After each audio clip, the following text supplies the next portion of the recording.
Good morning. To me, the most exciting noise in the world is the rapid beeping emerging from my pager, the sound of a call. Whenever I'm home, I sit around with my pager beside me, hoping for that noise. My dad, a former emergency medical technician, or EMT, himself, says jokingly, "You do realize you are hoping for someone to get hurt, right?" He makes it sound bad, but there is no moment in my life that compares to how I feel when I'm in the ambulance. The summer of 2014, my first ever call.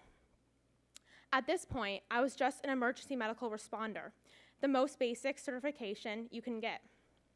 I had joined the volunteer ambulance in my town a few months earlier, and now I was home for the summer and could finally go on a call.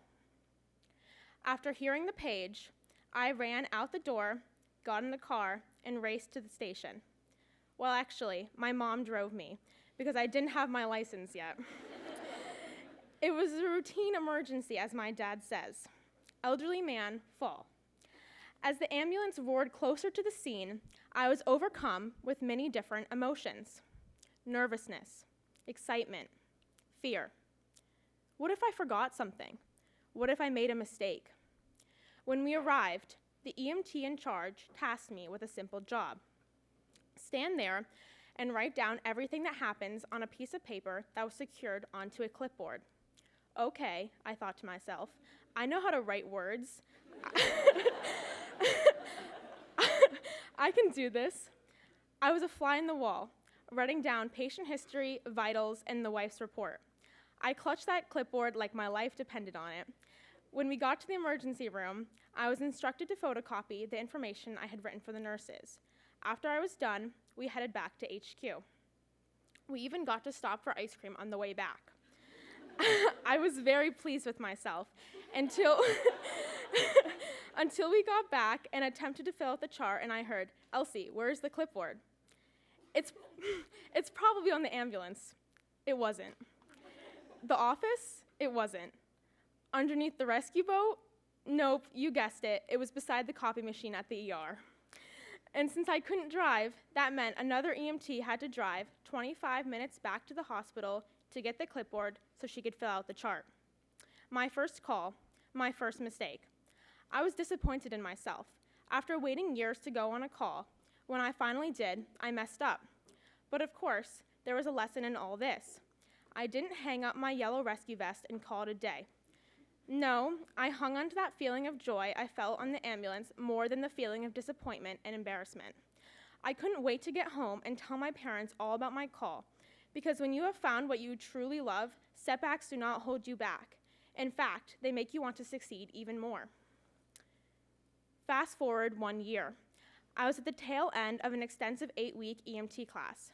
As part of completing my training, I had to do a 10-hour ride-along with a commercial ambulance in a nearby town.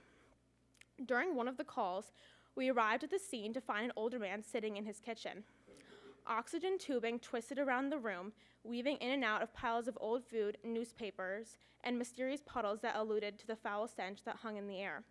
The man was wearing only socks, underwear, and a hat that read "Vietnam Veteran" in cursive beside an American flag patch.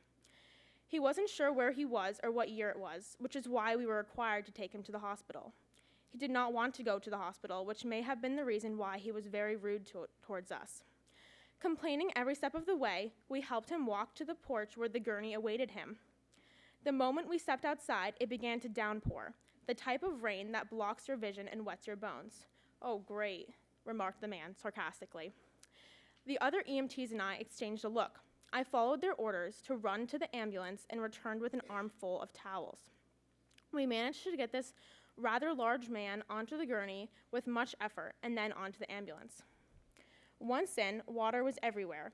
It was even coming in from the back door, which was a little loose on this ambulance. My blue polo and wide-leg blue khakis, which I had borrowed from my mom, were both soaked.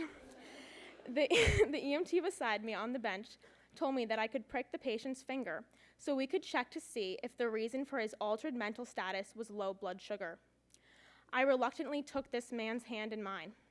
I pressed the needle onto his finger. He didn't flinch, but when I looked at his eyes, they were glued to the floor. Needles don't scare me. I was in healthcare once, a certified nursing assistant, the man said.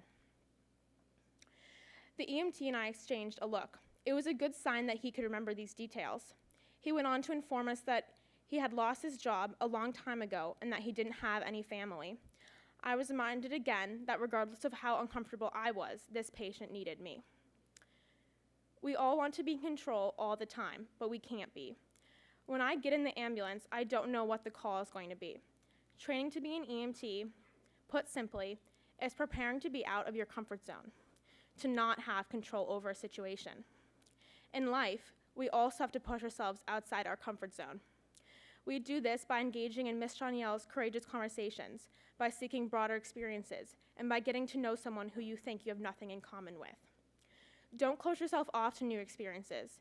New experiences strengthen us all.